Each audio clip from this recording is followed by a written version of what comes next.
jahat karena dalam keadaan kesusahan, dan termasuk juga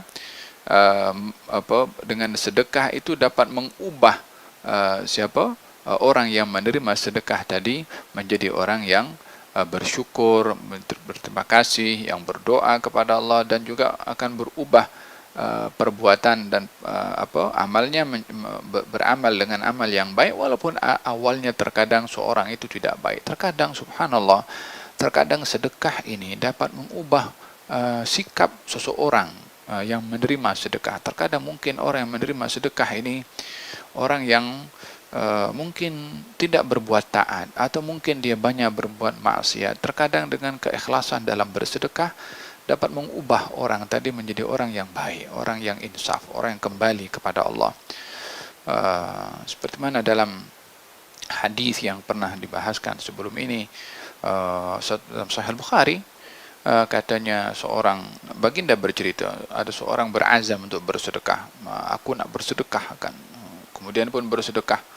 Ternyata si penerima sedekah ini adalah seorang pencuri. Maka dikatakan kepadanya, dia mendengar ada tadi malam ada orang bersedekah kepada pencuri, katanya. Kata orang bersedekah, Allah, macam mana aku ni bersedekah, nak bagi kepada orang yang susah, jatuh ke tangan pencuri.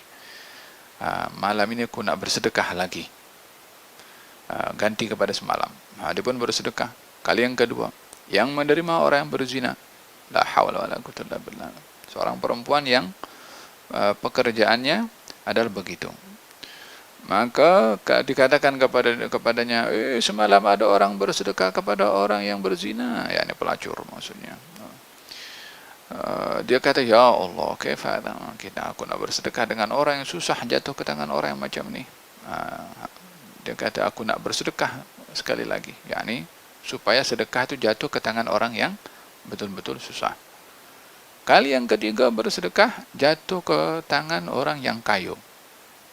La haula wala quwwata illa billah. Dah kaya pula dapat sedekah. Falhasil, dia pun tertanya-tanya, 3 kali nak bersedekah boleh jatuh ke tangan orang yang silap. Dia menyangka salah, atau tak kena kepada orang yang berhak menerima. Diilhamkan oleh Allah kepada dia bahwasanya si pencuri tadi yang menerima sedekah, digerakkan hatinya, dilembutkan hatinya oleh Allah untuk insaf dan bertaubat. Termasuk orang yang pelacur, termasuk orang yang kaya, yang kedekut itu. Si pencuri mengatakan, ya Allah, aku tak mencuri pun boleh dapat rezeki dari Allah.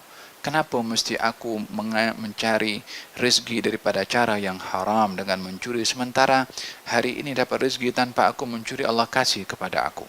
Kalau mula daripada hari ini aku tak akan lagi mencuri. Nah, ini tak akan mencari rezeki dengan cara mencuri. Maka dia pun insaf dan bertaubat kepada Allah. Yang kedua pun juga, pelacur pun sama juga. Selalunya katanya mencari rezeki dengan cara begitu. Hari ini Allah kasih rezeki melalui orang yang memberikan sedekah kepadanya tanpa dia berbuat perkara yang keji itu. Allah boleh beri aku rezeki tanpa aku berbuat perkara yang keji. Maka dia mengatakan, aku mulai ini insaf, tak akan berbuat hal yang sedemikian.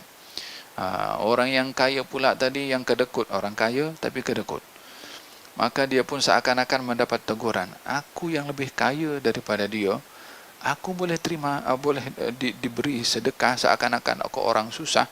Ini adalah teguran daripada aku, daripada keteguran kepada aku untuk aku bantu orang susah dengan memberi harta. Seperti mana harta ini sampai kepada aku yang dilihat sebagai seorang yang susah, untuk mengingatkan kepadanya, membantu kepada orang-orang yang susah. Kata orang yang kaya, yang kedekut mula, hari ini aku akan bersedekah dengan harta aku. Dengan demikian, harta yang disedekahkan dengan ikhlas dapat merubah keadaan orang yang menerima sedekah. Tapi kena ikhlas dalam bersedekah, kena ikhlas. Kalau tak ikhlas, kesannya kurang, baik kepada diri sendiri atau kepada orang yang menerima. Walaupun terkadang bersedekah dengan ikhlas ini bukan mudah. Terkadang kalau orang bersedekah, ya, kemudian dalam bersedekah namanya tak disebut.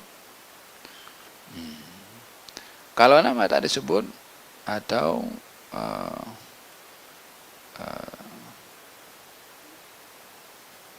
orang yang menerima sedekah tadi tidak menyanjung atau memuji kepadanya, dalam hati dia, orang ini next time aku tak bagi dia. Lah. Orang yang bersedekah itu bila mana ikhlas, dia tak peduli orang yang diberi sedekah berterima kasih, tak berterima kasih, puji, tak puji, sanjung, tak sanjung, dia tak peduli. Dia bagi kepada orang lain dengan ikhlas, hanya semata-mata mengharapkan pujian dan juga sanjungan serta pahala dari Allah Subhanahu wa ta'ala.